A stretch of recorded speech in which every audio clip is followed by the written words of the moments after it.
Good evening, everyone. I'm Catherine Morrison, the Adult Services Manager here at the Scarborough Public Library. Welcome to our final of 3 programs presented this year in cooperation with the Camden Conference. If you missed our first 2 programs in the series, the recordings are now on the library's Camden Conference page and on our YouTube channel. This is the 7th year the library has partnered with the Camden Conference to present a series of programs leading up to the conference, this year to be held February 20th and 21st. We are grateful to the organization's continued financial support, which allows us to purchase materials related to each year's theme. A list of recommended books and films may be found on our Camden Conference page. Before I introduce this evening's speaker, Lenore Rapkin will provide information on how you can take part in this year's conference. In addition to being a member of our library's Board of Trustees, Lenore serves on the Camden Conference's Education Committee. Lenore? Thank you, Catherine. Good evening, everyone, and welcome. I know you're all in for a rare treat as you listen to Matt Ward talk to you about China's interests in the Arctic, and I promise not to take up too much of your precious time. But I would like to take a minute or two to tell you a bit about the Camden Conference, which will be presenting the annual conference this year on the subject of the Arctic and the various issues surrounding this region. This year, our 34th annual conference is entitled The Geopolitics of the Arctic, a Region in Peril. It will be held on Saturday and Sunday, February 20th and 21st, and because of the pandemic, it will be live streamed right into your homes, tickets for which are on sale on the conference website, www.camdenconference.org. Please visit the website where you'll be able to find a roster of the really exciting speakers who will be giving presentations on many different aspects of the Arctic and the problems facing the region today. We're especially pleased that Olafur Grissom, the former president of Iceland, has agreed to be our keynote speaker. And we're very happy to welcome back as our moderator for the weekend, David Brancaccio, the host of Marketplace Morning Report. I hope many of you will check all this out on the website and join us for what promises to be an excellent weekend. Thank you, and now I'll turn this over to Catherine, who will introduce our speaker. Thanks, Lenore. Tonight's speaker, Matt Ward, will discuss China's past and present activities and interests in the Arctic region. Matt Ward is a Scarborough resident and retired Foreign Service officer. His 30-year diplomatic career focused on East Asia and trade and development issues. Matt served in China, including Taiwan, Cambodia, Haiti, Iran, Luxembourg, Myanmar, Sudan, Thailand, and Vietnam. He pioneered the refugee processing system for so-called boat people arriving on the shores of Indonesia and Singapore.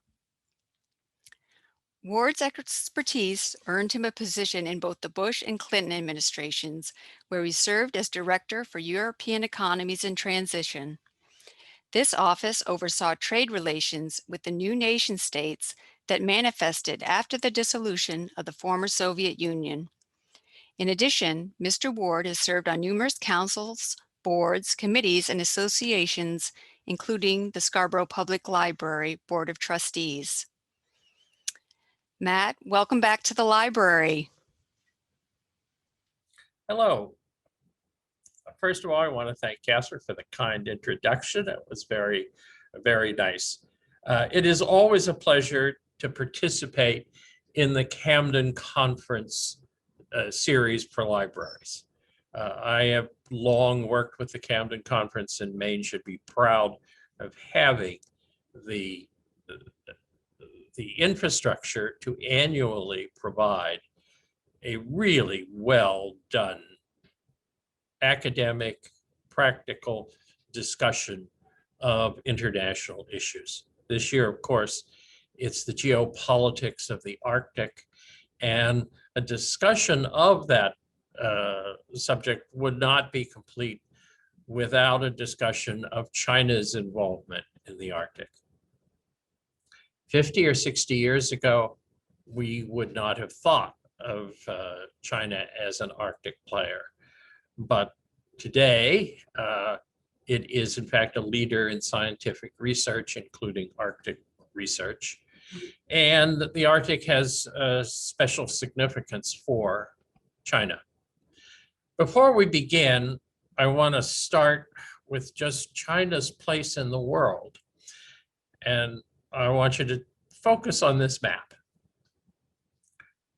Most world maps that we have in the Western world have the Western Hemisphere at the far left and Asia at the far right. I've always thought that's why we call it the Far East, because it seems so far away. This map is the kind of global map or world map that you would use or you'd be accustomed to if you went to school in Taiwan or the Chinese mainland or Singapore or many Asian countries, which most Asians believe is much more realistic. You will notice that almost right in the middle is China. And China's relationships are, in fact, their geographic position is much closer, or appears to be much closer to the Western Hemisphere than our maps indicate. That's a reality. In fact, China is called in Chinese the middle country. The British used to say the Middle Kingdom, but that's because they're a kingdom. And China, for most of its history, was a kingdom as well. But a more exact interpretation or translation is the middle country. There it sits, able to reach almost any other parts of the world. It's really convenient being in the center of the world. The Chinese think of that psychologically and spiritually as well as geographically. For China, for its long history, its prosperity came from being able to make all sorts of wonderful goods and sell them to the rest of the world. If you look at this map, which is a map of the current, what's called the current Belt and Road project initiative, the blue areas almost perfectly duplicate the Silk Roads and the trading routes that China has used for centuries. The new red route is a sea route across the Arctic to Europe. That is new, but that is starting about 2 years ago, China included in its definition of the Belt and Road Initiative, the Arctic Silk Route. Part of China's economic growth in recent years has been its ability to manufacture goods that the world wants and get those goods to markets in a timely way at a reasonable price. This is very businesslike, and being very businesslike is being very Chinese. Right, China has traditionally been limited to the points from which it can ship goods. It can go overland to the west. It can go by sea, but all of the seaports are in eastern China. You can increase the speed of delivery or decrease the time it takes to deliver goods from Dalian here, but the same would be from Shanghai or Fuzhou, to Rotterdam by about 5 days if you can go on a polar route. There are always problems with land routes from China to the west. We all remember that in 1492, an Italian in the employ of the Spanish government, sailed west to find a sea route to the marvels of the East. He did that because land routes were being cut off by, I know people may not believe this, political instability in the Middle East. So there's always a danger if you're going by land from China to Europe that some sort of incident is going to happen that makes that difficult. Thus, sea routes, you have to find sea routes. Let me just point out two major Chinese policy considerations when they make any decisions about what they're going to do. And one is the Chinese believe very strongly that the world is a community. And it's pretty much, should be a community of equals. And it should operate on community rules. That is, rules that are not made by just one member of the community or two, but in consultation with all the community members. And secondly, they believe that whatever policies China, and this applies to all governments that claim to be Chinese governments, a major goal is the prosperity of the Chinese people at home. So their global interests, the Chinese believe in permanent global organizations and a stable rule-based world order. The Chinese were among the founding members of the League of Nations after the First World War. And China was, in fact, the first nation to sign the UN Charter at the end of towards the end of the Second World War. At the San Francisco conference, then President of China, Chiang Kai-shek, signed the charter using Chinese characters and a Chinese ink brush. So Chinese governments for a long time have been committed to the idea that there should be rules for how you operate on any global issue.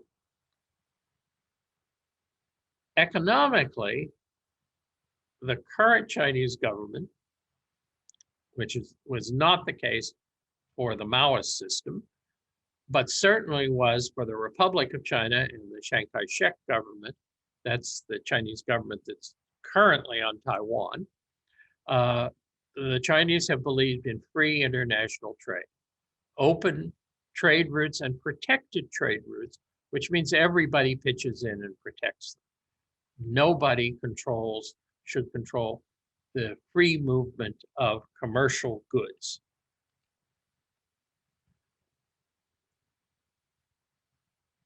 I think I already mentioned that China was a founding member of the League of Nations. It's a founding member of the United Nations.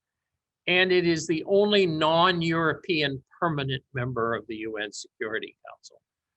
That is very important because it's very important to note that the current international order, and in fact, the discussion about how you organize the world has largely been a European discussion since the 16th century. The idea of international law, the idea of international organizations, the standards on how you resolve disputes are all largely European. And we are confronted with a powerful and prosperous China with the interesting question of, in order to be a participant in the international order and a leader, is it required that you trace your political philosophy to old dead Greeks? That leaves out the Persians and the Egyptians and several other groups, including the Chinese. The Chinese think that the basis of global political philosophy can be broadened beyond just a European perspective. they actually think that there are some intelligent Chinese thinkers who have thought about not only how the world operates, but how society should operate. Essential to China's economic vitality is free trade. China sees itself and has seen itself for centuries as a producer of goods. In Chinese, 珠江丰富, lots of different things that are made. And they are made for consumption at home, but they're also made to be sold to other people. And in doing that, the Chinese have always known they compete with other manufacturers from around the world, but essentially, if you want it, tell us what you want, we'll make it and we'll sell it to you at a good price. In order to get goods to other places, though, there has to be a peaceful, stable world, and trading routes have to be open and unencumbered. Specifically with the Arctic, China was one of the first non-Arctic nations to sign the Svalbard Treaty in 1920. What was that? After the Second World War, it was recognized that there was a whole area of the northern Arctic around Finland and Norway that was sort of a no man's land, where pirates operated. It really wasn't controlled by anyone.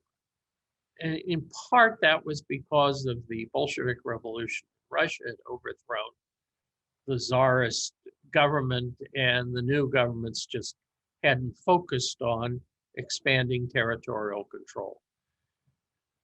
The Arctic nations, Norway, Sweden, Finland in particular, wanted some sort of international regulation of what could go on there. And that began with the Svalbard Treaty that regulated who controlled the area, how you did trade through it. In 1925, China, the Republic of China, signed that treaty recognizing the rules for trade in the Arctic region.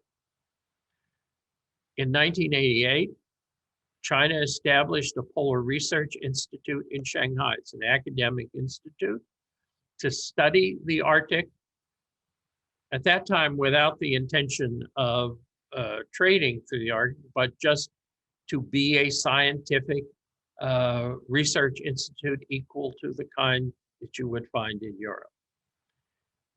In 1996, China joined the International Arctic Science Committee, and it has done extensive research in the Arctic and helped fund research on a number of Arctic issues with countries that have lesser resources like Iceland and Finland. 1999, China launched the Shuilong, the snow dragon. It's a research vehicle and an icebreaker that has made several trips now along the Arctic and done valuable research. And it has built an Arctic research station between Finland and Russia. The Shuilong was in 2012 was the first Chinese ship to traverse the entire Northwest Passage. Now, all of this is becoming more and more possible, not just for China, but for the Arctic countries, because the snow is melting. And while it's not possible in the winter, in the summer now, it is possible for ships to move between Iceland, let's say, and Japan. China became a permanent observer to the Arctic Council. It raised a lot of eyebrows at the time because China is clearly not an Arctic nation. But in fact, China was welcomed largely because of their scientific research. And in 2018, Xi Jinping included the Polar Silk Route to the Belt and Road Initiative. And that is an initiative to build and secure trade routes throughout the world. Obviously, with the idea that Chinese goods would be able to move to other places, but in addition, that goods from outside of China could be easily imported into China. And the Chinese are discussing building a major trade hub in Iceland.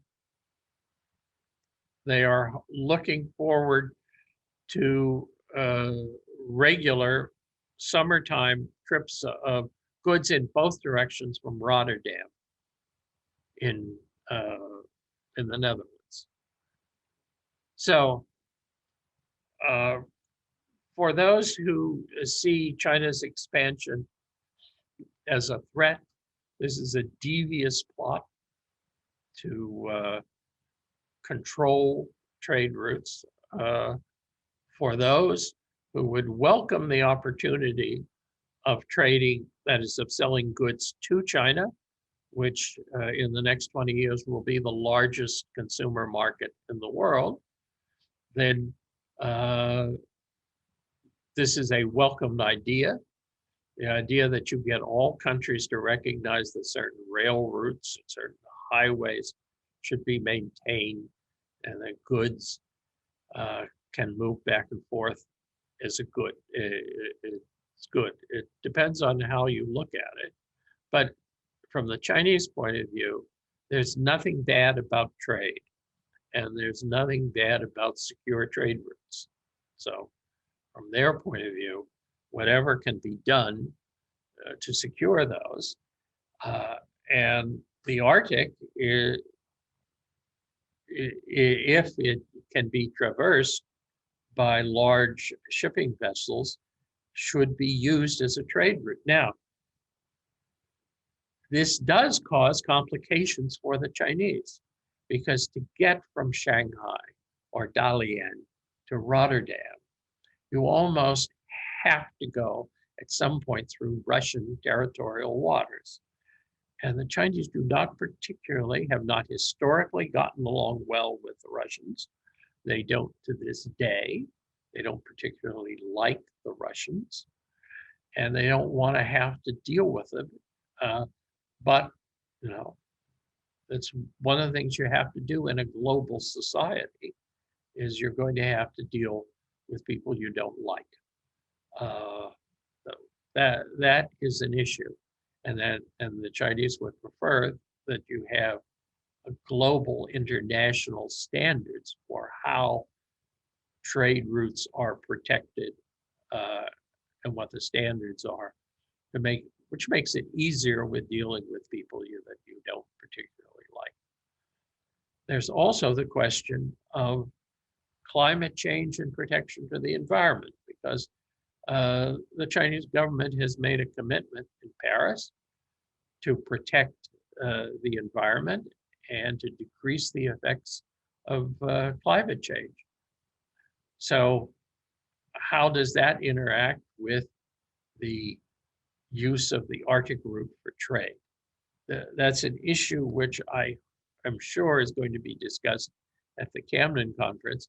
And so I'm not going to throw my 2 cents worth in.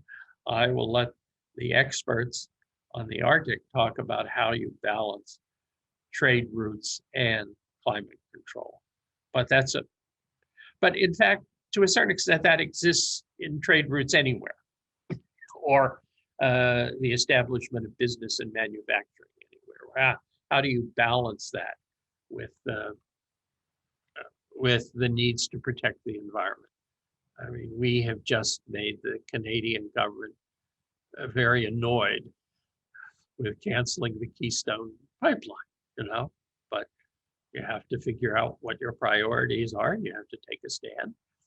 And the reason we have diplomats is that to try to figure out how you smooth that out so that everybody agrees to it. There are very few global issues that cannot be solved when people sit down reasonably and discuss and share their priorities and why they think something's good or something's bad.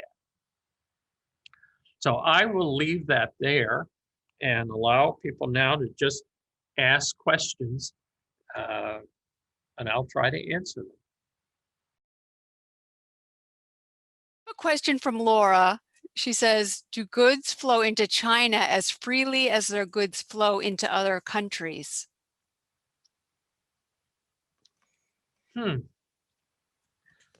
I'm gonna, if I have to say yes or no, I'm gonna say yes. All countries have under the current international system that we operate in, all countries, all sovereign states have the right to regulate trade. I mean, to a certain extent, it's up to a country to decide whether they want to allow some goods in, some things that they think are hazardous, that they may not, to levy tariffs. But we have international agreements, we have the World Trade Organization, et cetera. And so I would say pretty much, not just China, goods move around the world fairly freely. I mean, you have a couple of countries like North Korea that are outside the regular system, but in general,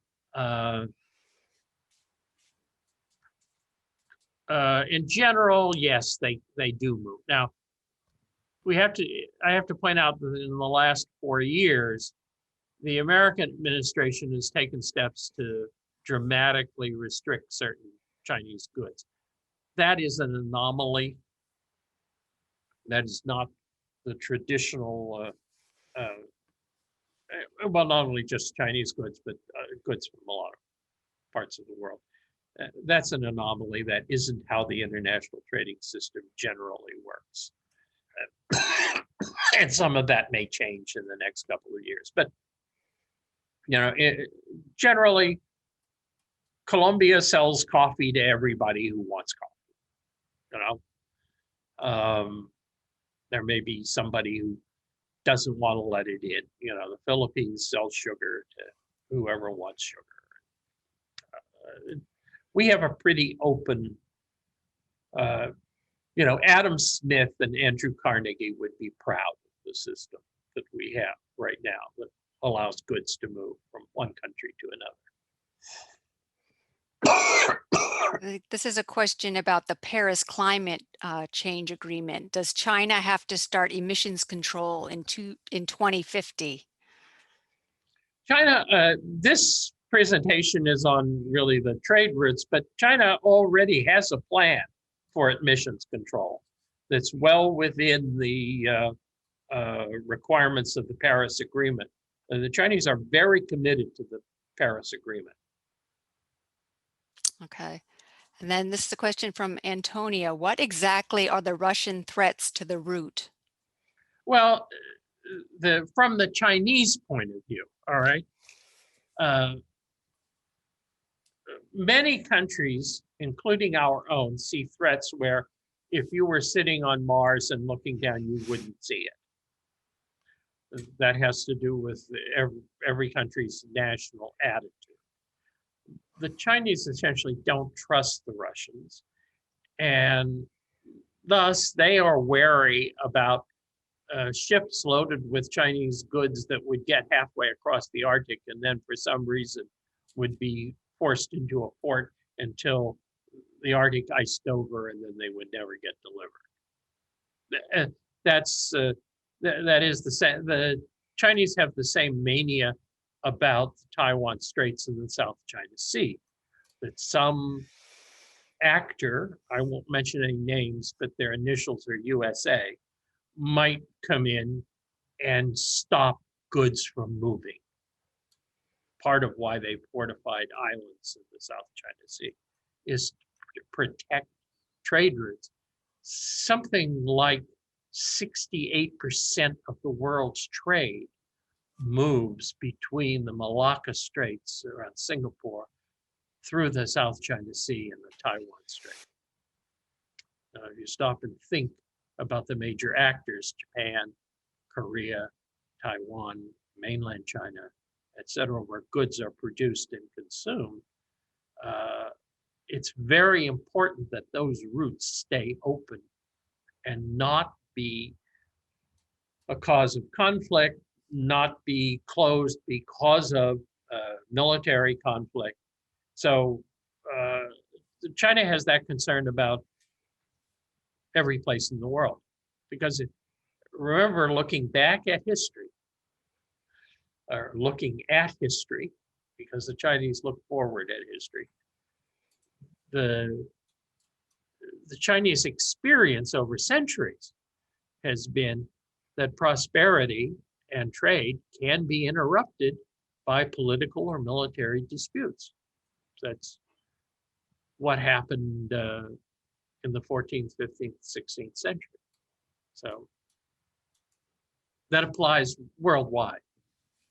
But that is probably too long an answer. But there's always the Chinese feeling that when you're dealing with the Russians, you never know exactly what they're going to do.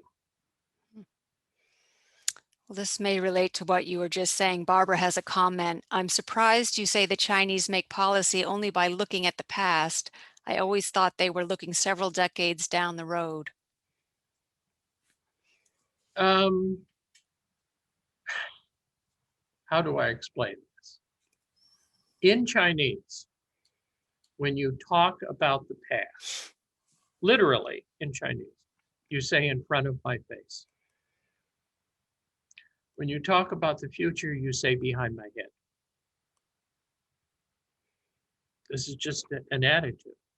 And you do that because anybody who's thought about it, you can see the past because you know it. Therefore, it's in front of your face. You can guess about the future. You can take what you've learned from the past and you can guess about the future, but you can't know the future because that's not where your eyes are. It's behind your head. So it doesn't mean that they aren't planning. Of course, the Chinese plan. Chinese plan for all sorts of things, but the reliable data is the past. So to make plans for the future without considering the historic data is unwise for Chinese policymakers. And Chinese policymakers regularly, they don't come out and say it, but if you look at some of their statements, they're often referring to the Chinese experience 300 or 400 years ago. They see the current trade disputes with the United States in the terms of the trade disputes they had with the British in the 19th century. So one doesn't exclude the other, but the past is much more important in Chinese policymaking than it is in ours. And I'll take the opportunity here to quote Winston Churchill, who was talking about US-European relations. And the complaint after the Second World War that Europeans had that Americans never took history into consideration. And Churchill said, "For my European friends, please understand, the Americans have so little concern about history because they have so little of it. Europeans have such a concern for history because it's all they have." Now, multiply that 10 or 100 times for the Chinese. The past is very important. And if you don't understand the past, you can't deal with the future. That was probably too long an answer. That's okay. Our next couple of questions don't necessarily relate to the Arctic, so you can deal with them how you like. How does their trade philosophy relate to their expansion into the South China Sea? Well, That's a wonderful question. And there's so much about Chinese policy. We could have a whole program that just talks about it. The Chinese don't see their presence in the South China Sea as an expansion, first of all. All right. Much the way the United States does not see its presence or concern in the Caribbean as an expansion. The South China Sea is important economically. It's essential to Chinese survival that the South China Sea be stable and peaceful and ordered and free of military disputes. So that's a national security issue. The issue of whether there is an expansion or not is our point of view. China has not until, well, let's say since 1949, China has not had the capacity to do anything to secure the waters close to China and that are important to China because they were just too weak. China was practically destroyed by Japan in the Second World War. Following the Second World War, they had a civil war. The nationalists moved the republic, the government of the Republic of China to Taiwan. The communists were left with the mainland. The communists expected, as the government of China, to be recognized. Mao expected to meet with President Truman since they had been allies during the Second World War. That didn't happen. China was forced, they feel, into the arms of the Russians, where they were very uncomfortable. And the Russians did very little to promote the reconstruction of China. They spent most of their time trying to contain Russia, or to contain China. So we see an expansion. The Chinese see it as now we have the wherewithal to actually be an active player in the neighborhood. But the South China Sea is important to them for the same reason the Caribbean is important to us. And the Mediterranean is important to Europeans. That's your neighborhood. And you don't want it mucked up.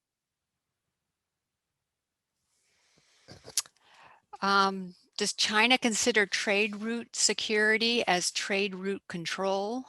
No.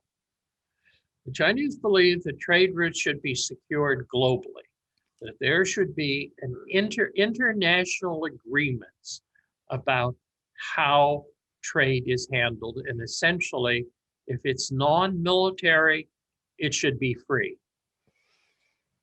So if the Bolivians want to ship coffee to Japan, they should be able to do that. There should be trade routes between,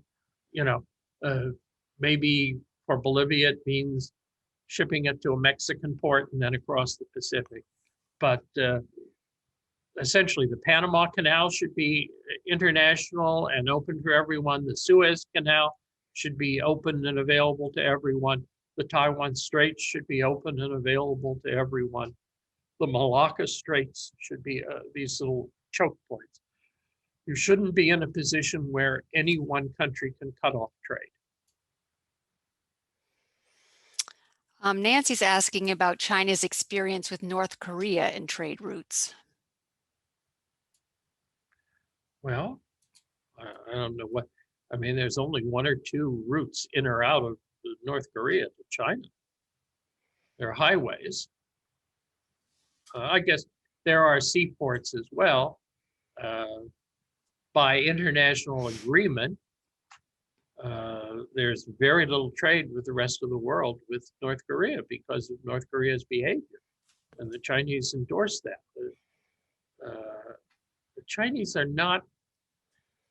The Chinese see North Korea, the communist regime in North Korea, as largely a creation of the Soviet Union in the old days.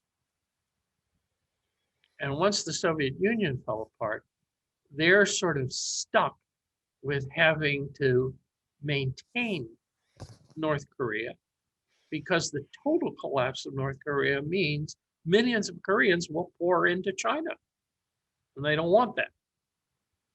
So,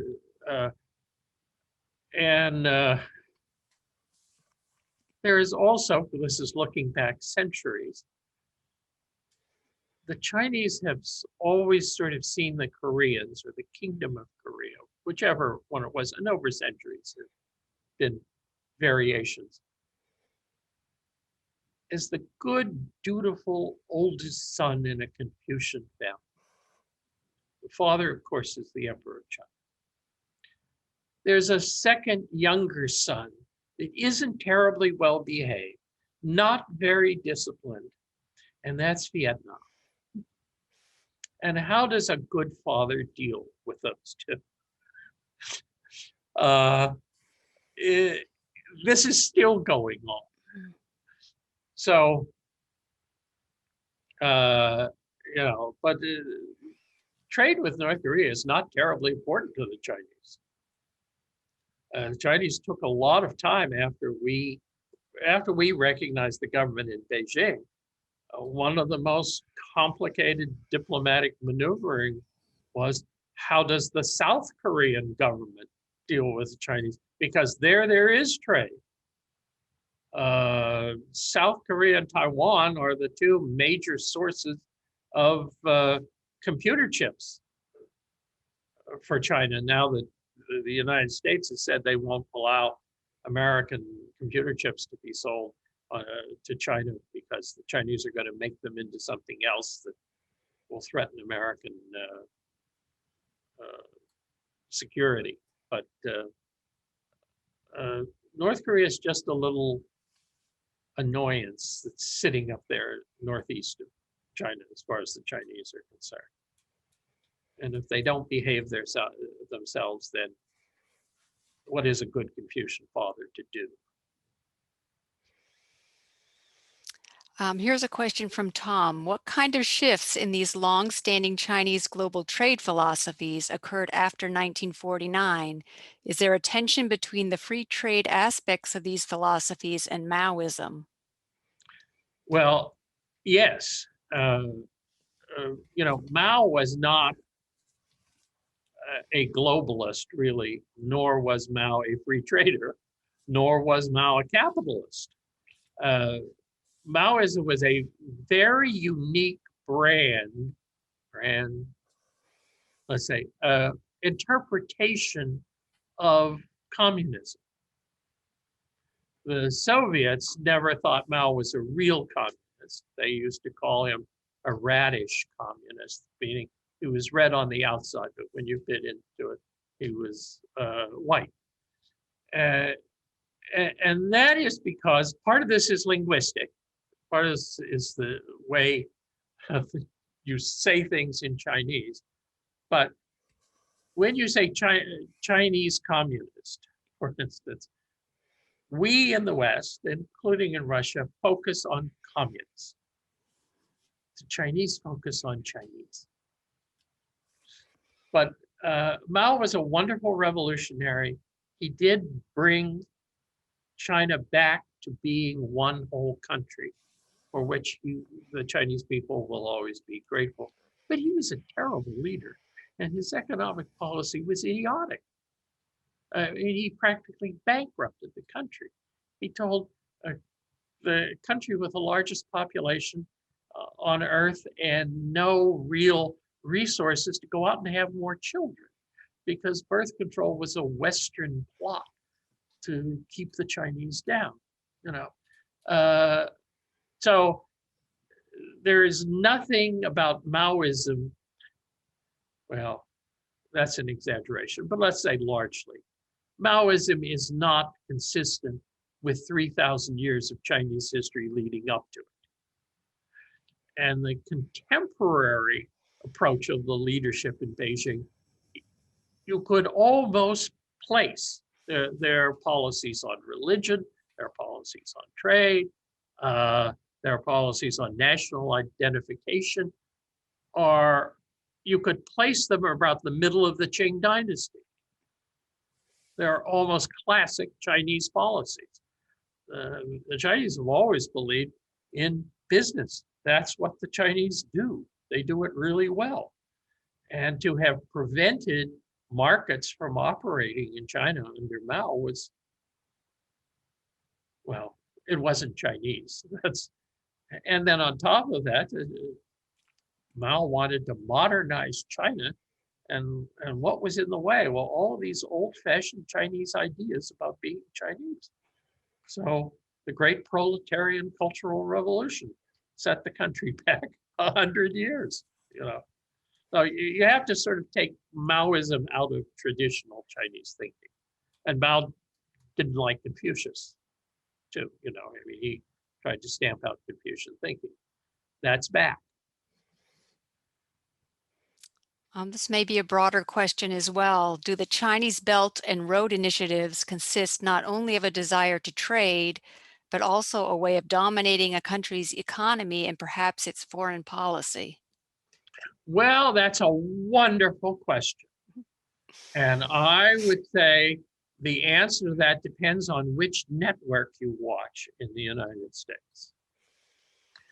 You know, there were people who believed that American aid and the American promotion of American ideals, particularly in Latin America, was nothing more than an attempt to sort of tie all of Latin America into the American economy and make them dependent on the United States. There will always be people who pick one thing, you know, one item and say, they're only doing this to enhance their own interests. Well, my response to that is no country, no self-respecting country should be making policies that don't advance its own interests. That's what governments are supposed to do. The American government is supposed to make policies both domestically and internationally that advance American interests. Now, there is no doubt that not only having trade routes, but opening markets and encouraging particularly infrastructure development and economic development elsewhere benefits China. We did the same thing. Once Japan became a major trader in the world, the Japanese government still does this around the world. They assist governments in developing infrastructure and trade and in fact investing in development. The American theory, if you're a globalist, and I confess to being one, the American theory under Presidents Reagan and President Bush, and President Bush's White House I worked in with trade, was that as the whole world becomes more prosperous, it becomes more stable. You have a higher standard of living, you have more education, you have more interaction. That pretty much is where the Chinese are now. That wasn't the case under Mao. It certainly was the case under Chiang Kai-shek in Taiwan. So, you know, you have two Chinese models after 1949. You have what is called the Taiwan model, which is what the mainland is now imitating. And you had the Maoist model. I don't want to offend anybody, but in case you didn't know, Mao's dead. If China had a port in Greenland, would that help or hurt the conflict with Russia? I don't think the Chinese care. Greenland is Danish property. That's a really interesting point. It would certainly help Greenland. I think the Danish government and Greenland is as close to autonomous as a territory can be. Having a trading port or something, a well-developed port, would certainly help the Greenland economy. I know it was a big joke a couple of years ago when our then president suggested we buy Greenland. But part of his thinking was someone had told him the Chinese were working with the authorities in Greenland to build a port. And his solution to keeping the Chinese out of North America, since he thinks having them anywhere near us is a bad idea, was to buy Greenland. But Russia's not, Russia really doesn't have any influence over Greenland. They can be as upset as they want, I don't think there's anybody in Copenhagen who cares. And a final, more general question. If anyone else does have a last-minute question, please chat it now.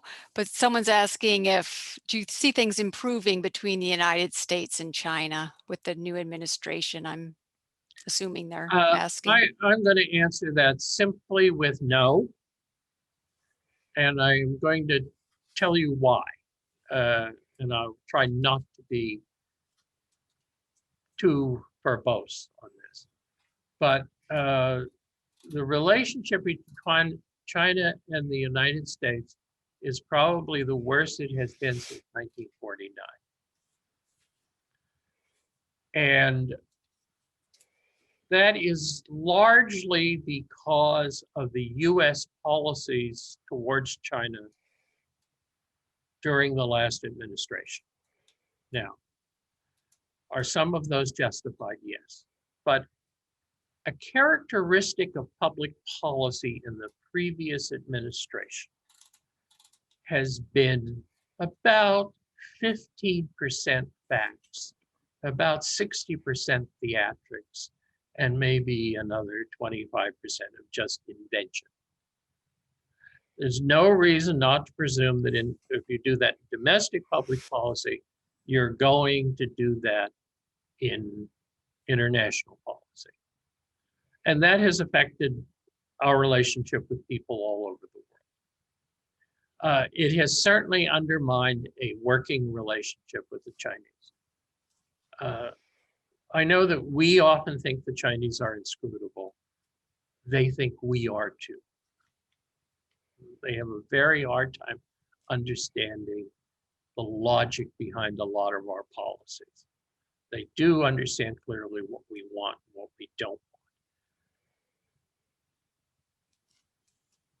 Over the past 4 years, China has had to react, though, to what they see as largely illogical and anti-Chinese policies. And the world moves on. Contrary to popular American opinion, Xi Jinping does not sit in Beijing and make decisions for all of China. There is a small committee. As I said before, Mao is dead. Xi Jinping is not the new Mao Zedong. He's not the new emperor. There is a committee pretty much of well-educated people in China who are making policy decisions based on what they think is best for China.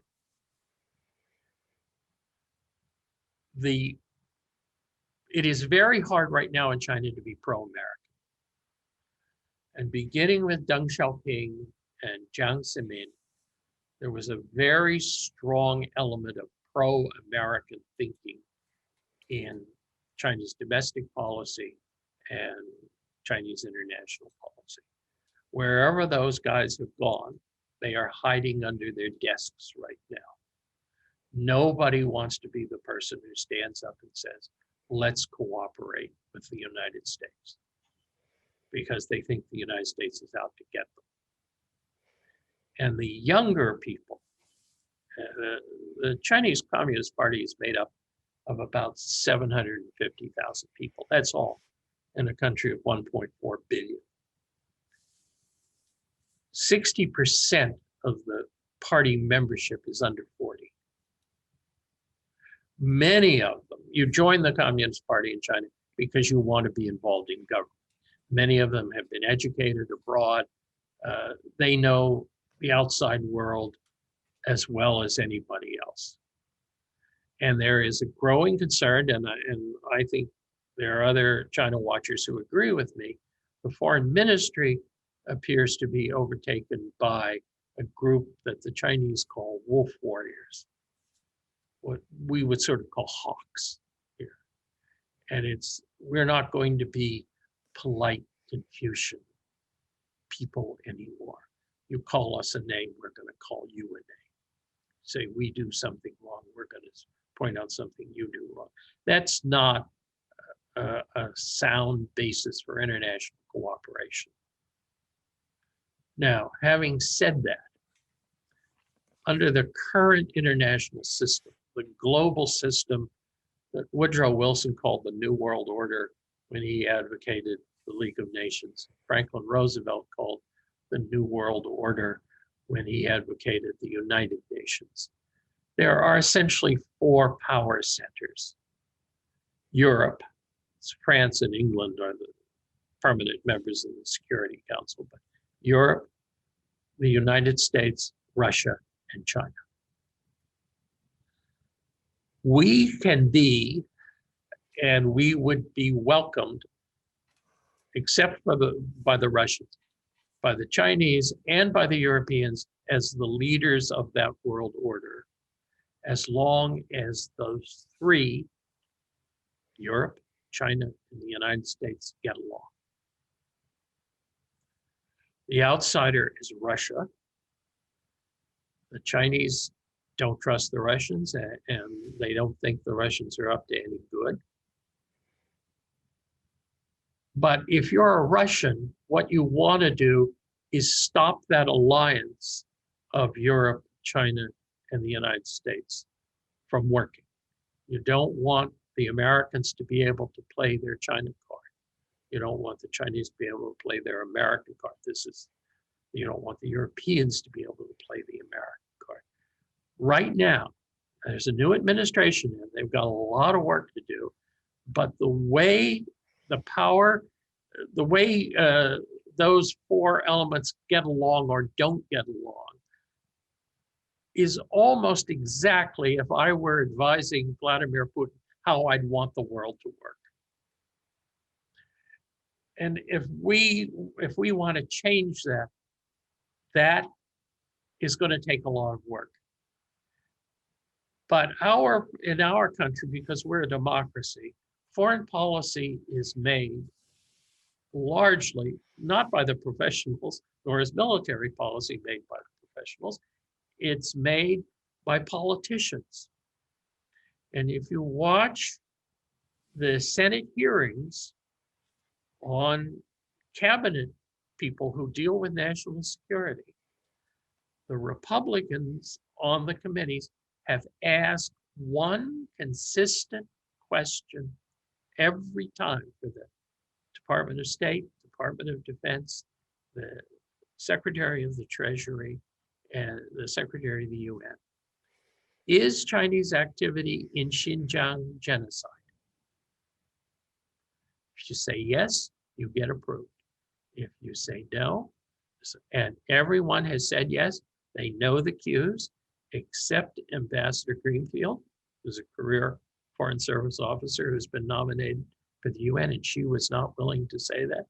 Her nomination has been held up. So if you're President Biden and you're trying to figure out what problems you have to solve, and you have a lot of them, and it's clear from his choice as Secretary of State and as the senior deputy was Wendy Sherman.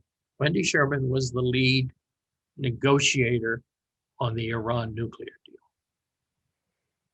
Getting nuclear weapons out of the Middle East is more important than getting along with the Chinese. And probably the Chinese would agree with that. But that means we are not going to have a happy relationship with China for a while. And there are other things that have to be done. First, you can't come into the White House and simply say everything the other guys did was wrong. The well has been poisoned, and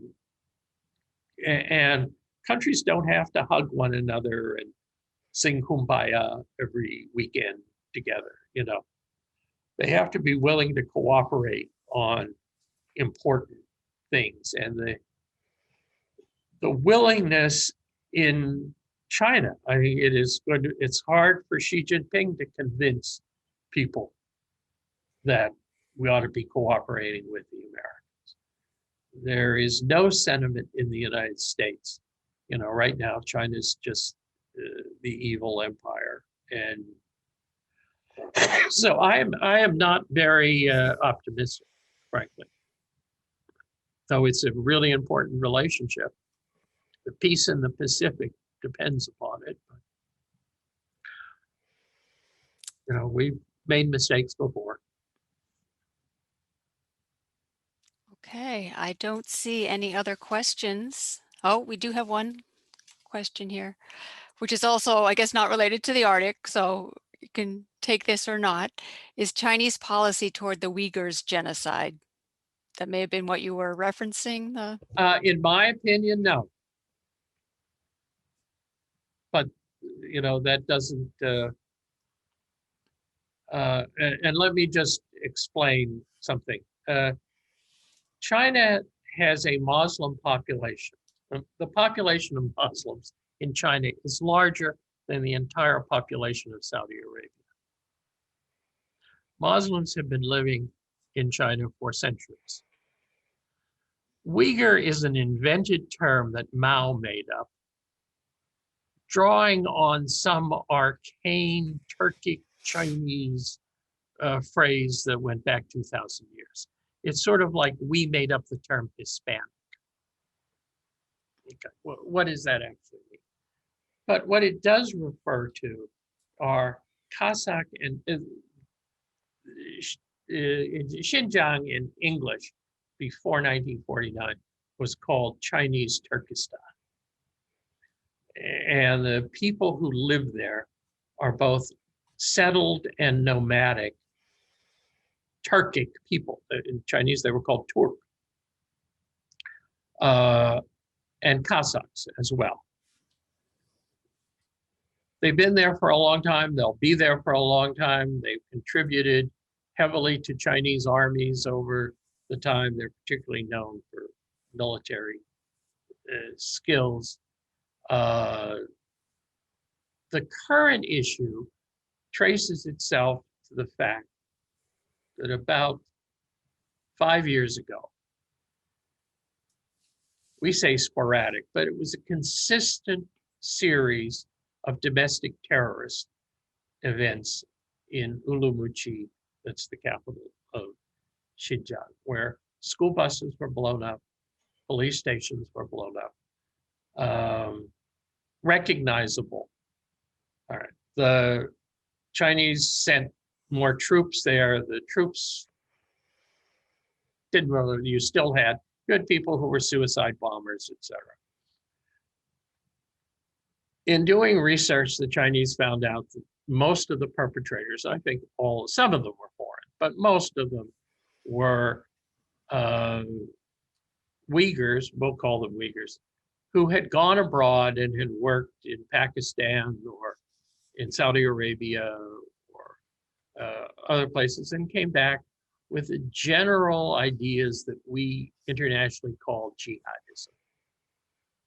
That China, and China is a target because the great enemy of jihadism, we think in the United States that they're anti-democratic and anti-freedom. The jihadism is anti-secular. And China just happens to be the longest continually governed secular state on earth. China has never had an official religion, doesn't believe in it, believes religion is personal, that religion should not be a basis for public policy. So here is this place where you're told you should go back home and free the Muslim people from the domination of a secular society. And a lot of these young men did that. Now, what is the response? You know, we would say, well, you round those people up, you put them on trial, etc. The the Chinese idea of good government is not punishing wrongdoers. That is part of it, certainly, but preventing crime from happening in the first place. Just like Chinese medicine, Chinese doctors are supposed to keep you healthy, not necessarily cure you once you get the disease. So what was the Chinese government's response? Well, it was over the top, as it usually is, and things like this. But it was not unlike, and I'm just going to say this publicly, what the British government did in Northern Ireland when they were faced with this, what the Turks are doing with the Kurds. They essentially rounded up everybody that had ever been overseas to a Muslim country, anybody that they could identify, and then their parents, and they've gone to what the Chinese call education centers, where in fact I'm sure there's education. The education is, where did you get this stupid idea and when are you going to give it up? And why did you let your son go to this place? That's just the beginning. Now, I'm going to use, I think, one of the Western human rights organizations that's credible. Their numbers are that about 1 million or a little over 1 million people have gone through these education centers. They're not all there right now. So what does that mean? There are 40 million Muslims in China. There's 20 million of those could be classified as Uyghurs. What's 1 million out of 20? If we compare that to the United States, that's about 450,000 people in the United States. And on any given day, we have about 600,000 people incarcerated that have not had trials.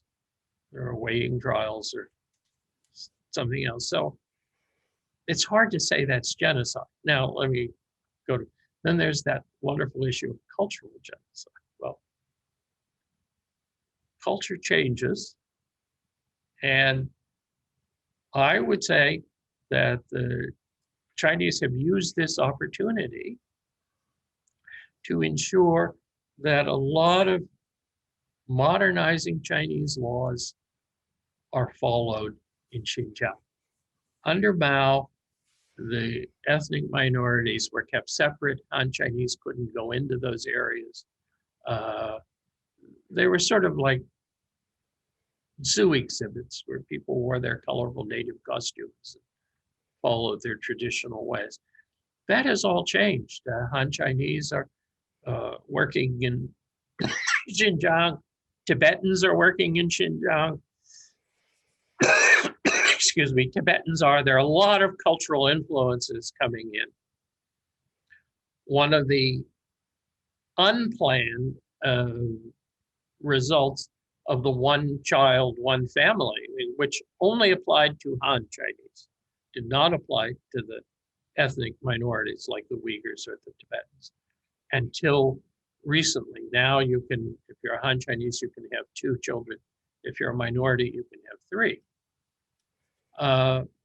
But among the Han Chinese, because boys were favored, you have a disproportionate number of Han males who can't find female partners among the Han Chinese. And the Han Chinese, by the way, are like the Europeans, There are the Shanghainese and the Cantonese and the Hokkien-ese and the Quechua and the Hakka and all of these, So a good Shanghai parents are very concerned when you bring home a Cantonese girlfriend. It's that you couldn't find a nice Shanghai girl. Now, for the boys that are going out into the Uyghur areas and are meeting and marrying traditional Uyghur girls who are happy to marry somebody with an education, a job, etc., that's causing lots and lots of distress. In fact, there's lots of distress all over China. There are little ladies who don't like being told they have to live in an apartment building. They said this hovel with no water and no sewage, and it was fine. I raised 3 children here. Why do I have to move? So all that's going on at the same time. It's not necessarily a plot to destroy traditional Uyghur culture, but as prosperity comes, we've learned this in America, and as people get education, all sorts of strange things happen. We have a president who is a devout Catholic who approves of abortion, or at least is willing to have the government fund it. And cooperating with him is a Speaker of the House who claims she's a devout Catholic and is, and this has a lot of people upset. We have whole groups of people here in the United States who are upset that they can't fly the Confederate flag and Robert E. Lee's statue has been removed. So yes, there's a lot happening in China. It's not necessarily meant to wipe out anybody's culture. It's not there is no sensitivity to human rights at all. Chinese essentially don't agree with our interpretation of what human rights are, and the Chinese are not alone. Indira Gandhi didn't either, But I would not classify it as genocide, and I wouldn't, because there are people who have been the victims of genocide, and when you start throwing words like that around, when it's not appropriate, you disrespect the suffering of people who have really been victims of genocide. But that is going to be a mantra you can expect among the more conservative elements in the United States, and particularly among more conservative Republicans in politics. So, what is fact doesn't always affect politics. I don't want to shock anybody by saying that, but. Okay, well, you touched on a lot of of things besides China and the Arctic tonight. We knew that China was going to be a huge, huge topic, and China, I think, a couple years ago was the topic of the Camden Conference. Let me just make a point to people. There is a lot of academic writing right now about China. From one aspect, there are people who are saying that the rise of China means the destruction of the United States. And it's an existential threat. A powerful China. You can't live in a world where China is powerful. And there are other people who say you need to work with China, et cetera. There are a lot of very intelligent people who have written. If you want to read where I am on that, and I don't, I don't claim that I know everything, but the best article recently is one that was written by Professor Kale. I think it's Kale, K-A-L-E. Hold on, let me see if I have his name anywhere here. And I'm going to say William Kale. I may have it wrong. It's in the Nation magazine, and Nation is not to be confused with the National Review. The Nation is one of the oldest opinion magazines in the United States, and it's very venerable. I'm amused that these days it's called progressive. He has a very good article. There's a couple of articles by the Foreign Policy Institute about how you repair the relationship with China without giving away our principles that are dear to us and essential to the operation of the U.S. government. But there's lots of thought, lots of writing about that right now, because for most thinkers, post-World War II thinkers, you can't have a stable, secure world without a stable, secure Pacific. The Pacific is more important than the Atlantic, though culturally we look across the Atlantic. And you can't have a stable Pacific unless the United States and China cooperate. So we learned that lesson after 1949, when we decided to recognize the Republic of China, now on Taiwan, as the legitimate government of China, even though they exercise no control over the 1.4 billion people that populated it. And as this is my thinking, Dr. Kissinger's thinking, that had the United States recognized the communists who won the Civil War, the Chinese Civil War, there would not have been a Korean War. Now, I'm not 100% into that, but definitely there would never have been a Vietnam War. So put that in the back of your hard drive.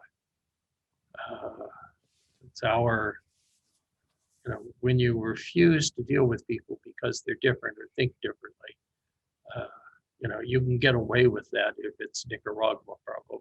And I mean no disservice to Nicaragua, but the major players have to talk to one another and they have to deal with one another. It's just that simple.